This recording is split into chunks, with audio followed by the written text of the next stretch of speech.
नमस्कार, मी Ram Bidkar. PM reporter न्यूजमध्ये आपलं स्वागत आहे. जाणून घेऊयात ताज्या घडामोडी. बुद्धांच्या अस्थीसमोर लाखो उपासक नतमस्तक. सुमारे 3 ते 3.5 लाख लोक, उपासक उपासिका आणि 110 जणांचा 5 देशातील भिक्खू संघ, 1000पेक्षा अधिक समता सैनिक दल आणि तब्बल 2 टन किलो फुलांनी 16 किलोमीटर रस्त्यावर केलेल्या फुलांचे कार्पेट. औरंगाबाद येथे प्रथमच भगवान बुद्धांच्या अस्थी अवशेष आल्यामुळं केम्ब्रिज ते छावणीपर्यंत पांढरे वस्त्र परिधान केलेल्या उपासकांचा प्रचंड जनसागर उसळला.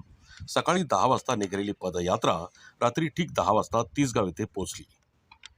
यात्रेत चालणारा भिक्खू संघ आणि उपासकांसाठी प्रत्येक 5 किलोमीटर अंतरावर रिफ्रेशमेंटची व्यवस्था करण्यात आली होती. शहरातील विविध विहारांनी आणि अनुयायांनी अप्रतिम असे नियोजन केलेले आढळले. यावेळी आमची प्रतिनिधी धम्म पदयात्रा प्रवक्ते गगन मलिक फाउंडेशनचे संस्थापक अध्यक्ष डॉक्टर गगन मलिक यांच्याशी बातचीत करताना त्यांनी सांगितले की औरंगाबाद जवळील तिसगाव येथे 30 ते 35 हजार उपासक आणि उपासिका उपस्थित राहणार असून त्या ठिकाणी धम्मदेसना होणार असल्याची प्राप्त माहिती आहे.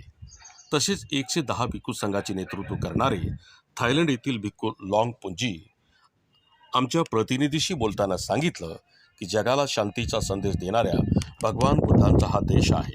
या भारत देशाचे आमच्यावर फार मोठे उपकार आहेत अशी भावना त्यांनी यावेळेला व्यक्त केली. तसेच अमरप्रीत चौकात धम्मदेशनीच्या कार्यक्रमात डॉक्टर गगन मलिक यांनी आपल्या भावना व्यक्त करताना सांगितले की ते म्हणाले, याचा हा अथांग जनसागर आणि थायलंड येथील भिक्खू संघ पाहून मला परमानंद झाला आहे.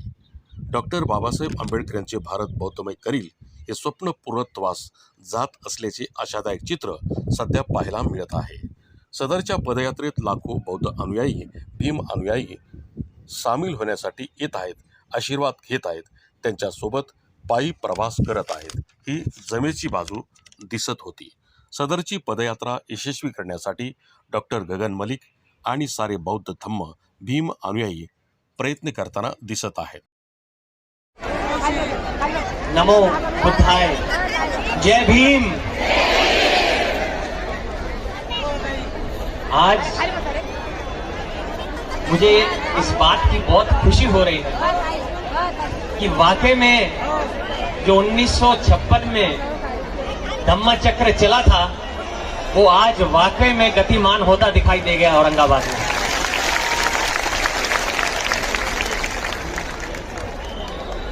मैं थाईलैंड में था और मुझे कहा गया कि औरंगाबाद में आना ही पड़ेगा.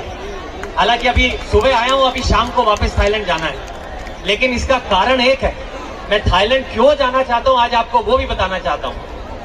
हमारे प्रभाव के साथ अब पहली बार ऐसा हो रहा है कि परसों थाईलैंड में बाबा साहब की मूर्ति कास्ट हो रही है वहां पे लगने के लिए. उसी के लिए मैं जा रहा हूं.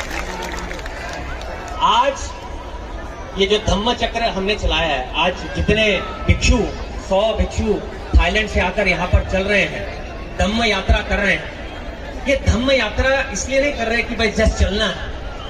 ये धम्म यात्रा का मतलब ये है कि पूरे भारत को ये बता देना कि ये जो भारत है ये बुद्ध की भूमि है, सब लोग जान लो. ये चले हैं. मैंने इनसे पूछा कि आपने धम्म यात्रा की है? कहते बहुत सारी की है गगन. मैंने कहा कहाँ की? कहते कि श्रीलंका में की, कहते लेह लद्दाख में की है, हिमालय में की है, हिमाचल गए वहां गए. फिर मैंने कहा कि आपने अभी तक जो हमारे देश के सच्चे बुद्धिस्ट, रियल बुद्धिस्ट है वो नहीं देखे. एक धम्म यात्रा महाराष्ट्र में करो. इनको लगा कि धम्म यात्रा बड़ी आसान होगी. इन्होंने मुझे कुछ वीडियो दिखाए कि जहां पर ये चल रहे थे. कहा गगन देखो, एक बुजुर्ग औरत बेचारी आकर मेरे पैरों पर पानी डाल रही. मैंने देखा, बड़ा इमोशनल सा वो वीडियो था कि एक दो लोग आके डाल रहे थे. तो मैंने ज्यादा इन्हें कुछ कहा नहीं. अब जब यहाँ पर आए तो मैंने उस वीडियो के बारे में पूछा. मैंने कहा क्या आप कुछ कहना चाहेंगे कि एक बुजुर्ग औरत आपके चरणों में आकर पानी से आपके चरण धो रही थी, आप यहाँ देखो, आप क्या कहना चाहते हैं? इनकी आंखों में से आंसू निकले. उसने कहा ऐसा वातावरण ना मैंने जिंदगी में देखा है और ना ही देखूंगा. यही नहीं, मैंने भी इनको एक बात कह दी।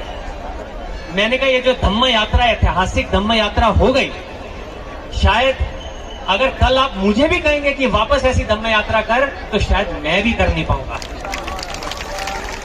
ये मुझे कहा गया कि औरंगाबाद जो है वहां पर आना जरूरी है, क्योंकि वहां पर बड़े ही स्ट्रांग बुद्धिस्ट हैं, बड़े ही दिलो जान से जो है अस्थि कलश का वेलकम करेंगे, उनका वेलकम करेंगे। एक बार आके अपनी आंखों से आप देखो तो सही। और मैंने जब देखा तो जगजीत सिंह की वो गजल याद आ गई कि बस देखा तो देखता ही रह गया। ऐसा मंजर मुझे लगता नहीं दोबारा दिखेगा। और ये बात यहां पर खत्म नहीं होने वाली। ये मेरा वादा है कि बाबा साहब का बौद्धमय भारत का सपना अपने मरने से पहले पूरा करने के लिए जान लगा। ये बौद्धमय भारत होना ही चाहिए, क्योंकि इसके अलावा आप भारत के पास ही नहीं, पूरे संसार के पास कोई विकल्प नहीं रह जाएगा बुद्ध के धम्म के अलावा। बाबा साहब इतने पारदर्शी थे। पहले तो बाबा साहब के बारे में जानते भी नहीं थे। ये बाहर के जो देश के लोग थे, जितने बुद्धिस्ट, ज्यादातर इनसे पूछा गया, मैंने कहा कि आप लोग कहाँ जा गए, भारत गए? वो कहते हाँ मैं 2 बार गया, मैं 5 बार गया, कोई 10 बार गया। तो लेकिन कहाँ गए?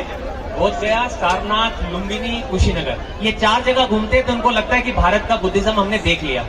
फिर मैंने इन्हें सच्चे जो भारत के बुद्धिस्ट हैं उनको दिखाया, और महाराष्ट्र में इन्होंने आना शुरू किया, थाईलैंड से, वियतनाम से, अलग देशों से।